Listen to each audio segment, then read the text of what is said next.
Olá, tudo bem? Nosso entrevistado de hoje é Haroldo Dutra Dias. Bom dia, Haroldo, tudo bem? Bom dia, meu querido, tudo bem. Haroldo, você trouxe para o movimento espírita informações importantes para o melhor entendimento das parábolas de Jesus, do Apocalipse. Como você teve seu interesse despertado para o estudo do hebraico e todos os seus detalhes do povo hebreu? Bom, na verdade, isso fez parte da minha formação espírita, porque eu tive uma grande bênção na vida, que um ano depois de eu ingressar na Mocidade Espírita, eu conheci o Honório Onofre de Abreu. E o Honório já fazia esse trabalho de estudo aprofundado do Novo Testamento como um todo, à luz da doutrina espírita. E o Honório também conduzia uma reunião no grupo chamado Grupo Emmanuel, lá em Belo Horizonte, que é um grupo formador, formou muitas lideranças do movimento espírita de Belo Horizonte. E era um grupo ligado ao Chico, àquela primeira turma que trabalhou com o Chico, né? Ele tinha lá um estudo do livro Gênesis de Moisés à luz da doutrina espírita. E quando eu vi aquilo tudo, aquela interpretação, porque eu vinha de um universo católico, né? E aquelas explicações que eram dadas, sem nenhum demérito, elas não me satisfaziam, né? Ficavam sempre muitas dúvidas. Quando eu percebi aquela abordagem ancorada na obra de Kardec, aquela abordagem embasada nas obras subsidiárias do Chico, do Divaldo, das obras sérias Leon Denis, Ivone Pereira, aquilo me encantou, porque eu percebi que era todo um universo que se abria para reflexão. Então foi isso que me despertou. Depois, quando estava na faculdade, a próprio conselho dele mesmo, eu fui aprimorando, estudando essas línguas, porque eu sentia que precisava de uma abordagem assim mais fundamentada, linguisticamente, historicamente, e aí veio esse grande interesse pela cultura hebraica. Certo. Seu mais recente livro se chama O Verbo se fez parábola. Poderia nos dizer do que se trata? O Verbo se fez parábola é uma coletânea de palestras sobre o Evangelho, à luz da doutrina espírita, que foram transcritas e transformadas na linguagem de livro. Porque quando você faz uma palestra, você tem as características da linguagem oral. Sim. E na palestra a gente se permite. Então isso foi transcrito e foi feito um trabalho de estilização, até pelo Bosqueroli, né, que é daqui do Paraná, cooperador aqui da Federação, e que nos ajudou a transformar isso mais próximo da linguagem de um livro. Então são reflexões acerca do Evangelho, mas orientadas, embasadas nos princípios da doutrina espírita. E todo o recurso da obra é destinado para a instituição Jardim das Oliveiras, né?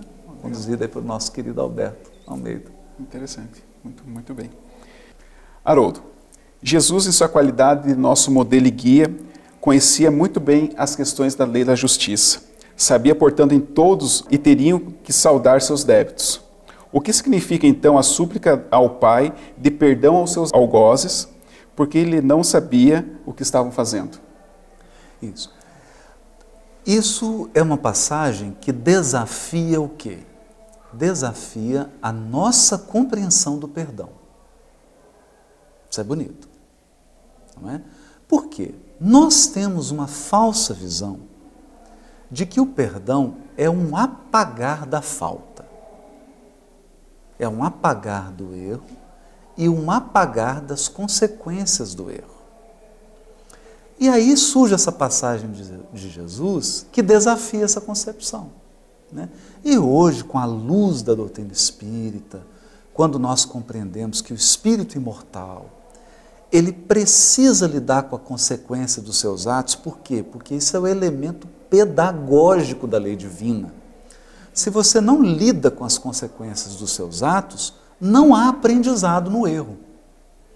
Então a lei divina está lá no Código Penal da Vida Futura, do livro O Céu e o Inferno. O Kardec, como um grande educador, nos explica detalhes da lei, porque ele diz assim, é preciso se arrepender, transformação íntima. É preciso reparar, ou seja, lidar com as consequências do mal. E é preciso espiar, que é trocar de lado. Você experimentar as consequências íntimas e psíquicas da ação que você praticou. Então, o perdão não apaga isso. O perdão, o que ele faz? O perdão, ele estabelece entre o ofensor, entre o agressor e o agredido, um novo regime de relação. Olha isso. Então, se alguém agride a outrem, nós temos dois caminhos. O agredido pode, a partir da agressão, estabelecer um regime de relação de vingança. E aí o que acontece? Você multiplica o mal. Se o agredido perdoa, o que acontece? Ele escolhe um outro caminho, que é o caminho em que a vingança cede lugar ao perdão. Então, o perdão é um novo regime de relacionamento entre agredido e agressor.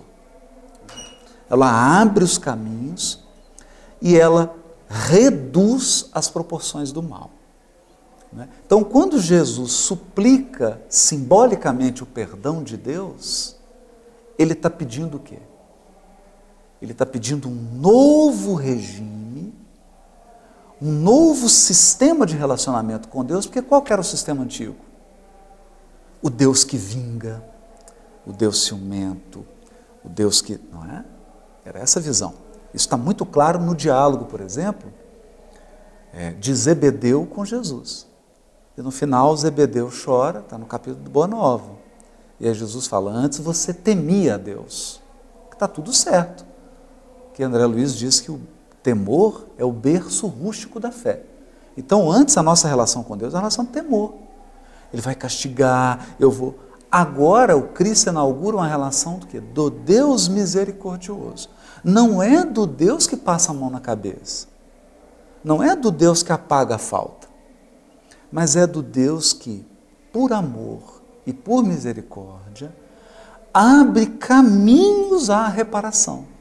Porque nós podemos reparar de 1000 modos diferentes. 1000 modos diferentes.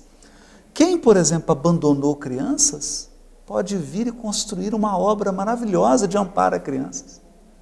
Quem tratou mal a velhice, pode vir numa encarnação e construir uma obra maravilhosa de amparo à velhice. Quem usou a inteligência e a palavra para aliciar pessoas, para inserir na mente delas conceitos equivocados, quem desviou multidões com a inteligência, vem expositor espírita. Está vendo? É verdade. Algumas traduções do Evangelho, Haroldo, se referem a Jesus ter rogado ao Pai, afasta-se o cálice. Isso mesmo aconteceu ou é só uma tradução equivocada do texto original? Não, isso aconteceu.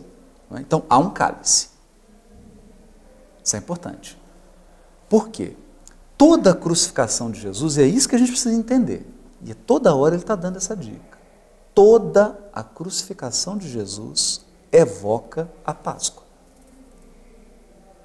Evoca a Páscoa. Então, quando a gente olha para a crucificação de Jesus, se a gente não entende a Páscoa, fica difícil de interpretar. Por isso, quando a pessoa me pergunta assim, eu tenho que estudar o Velho Testamento? Eu pergunto, você quer entender o Novo?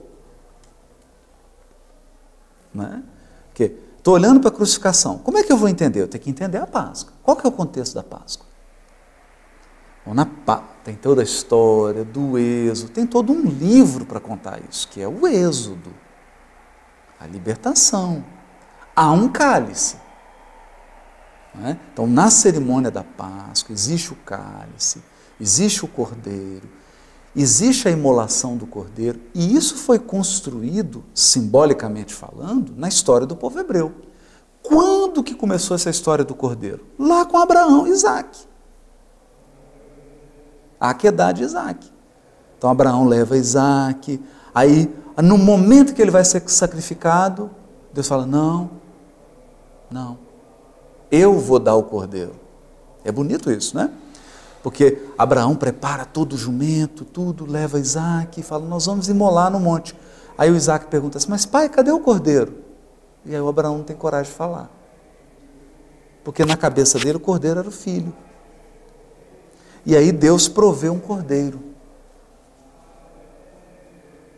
Deus provê um cordeiro. Então vamos imaginar agora. Será que Jesus, quando fala, pai, afasta de mim esse cálice, será que está falando dele? Nunca. Porque ele já tinha anunciado 3 vezes que ele ia ser crucificado. E, inclusive, quando Simão Pedro reagiu com sentimentalismo, Jesus chamou a atenção dele com muita energia. Não, mestre, não vai acontecer isso, você não vai ser crucificado. Igual a gente está com coronavírus agora, não é? Não, não. O que Jesus disse para ele? Afasta de mim, Satanás. Ou seja, sem sentimentalismo. Então, Cristo sabia da crucificação. A crucificação estava prevista pelos profetas 600 anos antes da vinda de Jesus. Não tinha novidade nenhuma. Aí achar que Jesus estava com medo de cruz, medo de desencarnar, não é razoável. Então o que ele estava dizendo? Imagina. Então ali nós temos um diálogo do Cordeiro de Deus com Deus. Não é? Porque nós precisamos entender algo. O Cristo não necessitava da experiência terrena. Já tinha cumprido O tudo. Cristo não necessitava vir aqui. Com certeza. Ele é o governador do orbe. Então, quem deveria estar na cruz? Eu, você, Exatamente. nós. Mas Deus ofereceu um cordeiro no lugar. Olha que lindo isso. Para quê? Para mostrar para a humanidade que, embora nós possamos cometer erros, embora exista uma lei de consequência, de causa e efeito, embora exista uma lei do resgate, há forças superiores ao mecanicismo da lei de causa e efeito, que são as forças do amor, do sacrifício, da renúncia, da abnegação. Okay. Então, com o Cristo se abrem novos caminhos de redenção. Não é? E para mim, na minha leitura particular, porque a Escritura Sagrada não é de particular interpretação, então eu não posso falar que essa é a interpretação, né? Senão Pedro puxa minha orelha, né? Está escrito lá. Mas ali é um diálogo do governador do orbe com Deus. Porque, a meu ver, no momento do horto, abriu-se ao olhar do governador espiritual do planeta o futuro da Terra. Porque nós temos que considerar uma coisa. Com a crucificação do Cristo, nós devemos ter atrasado a evolução planetária uns 5.000 anos. Eu digo isso com base em Emmanuel, porque lá no A Caminho da Luz, Emmanuel diz assim, Jesus, quando vê o progresso da Grécia, sorri no mundo espiritual, fica alegre. Aí ele manda Sócrates, que é um dos seus ministros, segundo Chico. E aí eles assassinam Sócrates. E aí a espiritualidade se entristece, uma nuvem de sombra envolve a civilização ocidental. Porque se Sócrates fosse aceito, a filosofia moral, sim, nós teríamos poupado 2.000 anos de evolução planetária. Porque aí nós iríamos vincular a razão, o logos, com a moralidade. Então, com Sócrates, nós poderíamos ter conectado a evolução planetária à moral.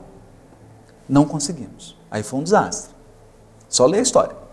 Grécia, aí veio Roma, aí vem o Cristo. Naquele momento da crucificação, ele está chorando por ele? Está chorando por ele. Ele não está chorando por ele. Que ele já estava voltando para a governadoria do planeta. Não é? Está chorando pela humanidade. Por quê? Porque nós escolhemos os mais espinhosos caminhos. Quem é pai, quem é mãe, quem é professora, quem é professor sabe o que eu estou falando. Porque você toma amor pelo tutelado. Aí você fala, oh meu Deus, por que ele está escolhendo o caminho mais difícil? Exatamente. É isso. Jesus disse aos seus discípulos que eles seriam conhecidos por se amarem. Isso. Você acredita que nós, que dizemos cristãos, podemos ser reconhecidos dessa forma? Ainda não, né? Ainda não. Porque o amor que o Cristo implanta é um amor de uma profundidade, porque você imagina, ele é um amor que tudo compreende, mas que transforma. Então ele compreendeu Madalena, mas ele não foi conivente com ela. Ele compreendeu, mas soube transformá-la. Ele relevou a negação de Pedro, mas o conduziu à fortaleza moral. E Pedro se transformou no líder do colégio apostólico. Ele aceitou o desvio de Saulo, mas o convocou às portas de Damasco. Então, o amor do Cristo é desafiador, nos constrange, porque ele é um amor que ao mesmo tempo transforma, corrige, engrandece, mas também entende, perdoa, é indulgente, né? Nós, como cristãos, ainda não experimentamos esse amor. Nós estamos ainda vagando em torno de aspectos exteriores à mensagem cristã. Então, vamos dizer assim, seria o nosso problema hoje seria o amor fraterno. Seria o amor cristão. Porque o amor cristão, ele é um plus em relação ao amor fraterno. Amor fraterno já tinha na Grécia, né? Por exemplo, o filéu, de onde vem a filosofia, o amor de amigos, o amor de parceiros, não é? Já tinha. Os fariseus, Jesus fala isso. Se cumprimentardes apenas os que vos cumprimentam, se amardes apenas os que vos amam, esse é o amor que a gente conhece, não é? Que é o amor fraterno. O amor cristão é mais desafiador, porque você precisa amar o adversário, você precisa orar por quem está te caluniando. Então a pessoa está lá divulgando, falando mal de você, falando mentira a seu respeito, e você está fazendo oração por ela. É desafiador. Bastante. Né? Esse é um amor que o mundo não conhecia, nem o mundo grego, nem o mundo judaico. Porque o mundo judaico conhecia o amor, e o amor profundo, um amor robusto, mas não nesse nível. Sim. Nesse nível aí, jogou lá para o patamar, lá para a espiritualidade. Exatamente. Aprendemos com a doutrina a certeza da imortalidade da alma. Como conciliar essa certeza com a vida que nos exige todos os dias muito empenho de desempenhar nossos papéis como profissionais, como cidadãos, como homens da sociedade? Como conciliar a imortalidade com o nosso dia a dia? Tem um texto belíssimo do Kardec, que é quando ele compara a vida a uma viagem. Então, quando você está no mundo espiritual, é a estrada ensolarada e ampla. Quando você encarna, é como se você entrasse numa floresta. Nós precisamos enxergar a vida corporal como uma viagem. Então, você veio equipado com recursos, nem sempre agradáveis, não é? Porque recursos não significam só dádivas, recursos são dores, desafios, expiações, provas, são recursos de aprimoramento. E você veio com um propósito específico. Então, nós somos imortais? Somos, mas estamos aqui com um propósito específico. Um propósito. E ao voltarmos à espiritualidade, teremos que prestar conta dessa atividade, desse propósito.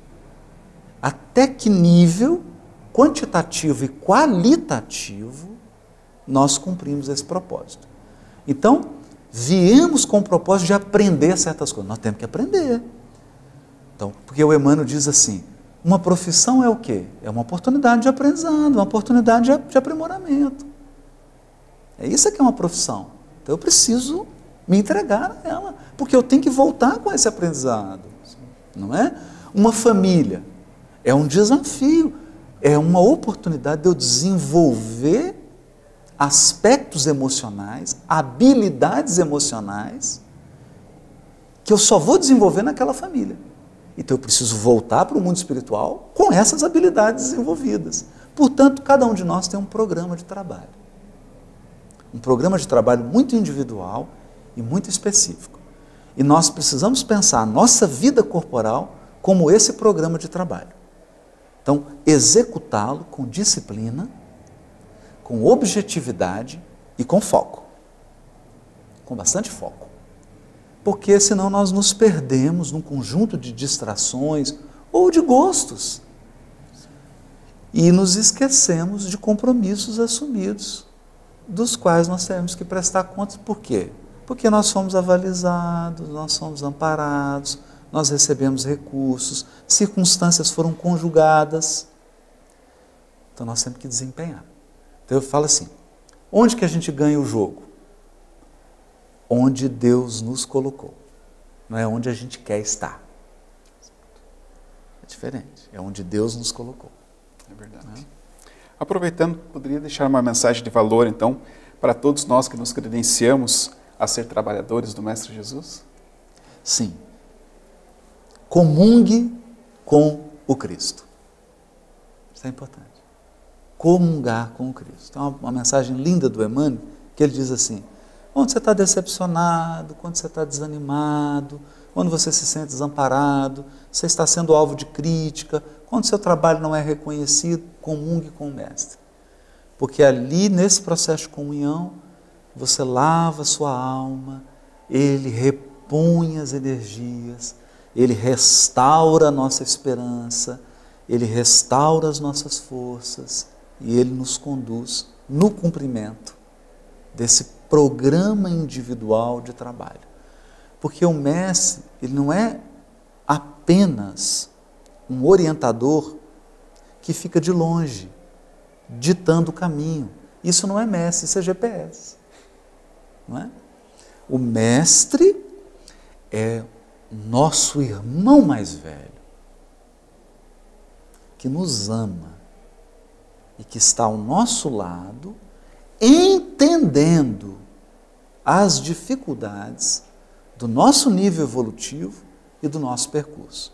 Ele sabe quais dificuldades são essas. Está ali disponível para nos orientar, para nos amparar. Mas aí nós precisamos desenvolver essa capacidade de comunhão, não é? Essa capacidade de fazer um silêncio interior para deixar que Ele conduza, né? E que não apenas os nossos desejos, as nossas emoções, os nossos automatismos conduzam a nossa jornada. Senão a gente corre o risco de repetir processos que já não têm mais necessidade, já não são mais adequados. Continuamos nos mesmos erros. Nos mesmos erros.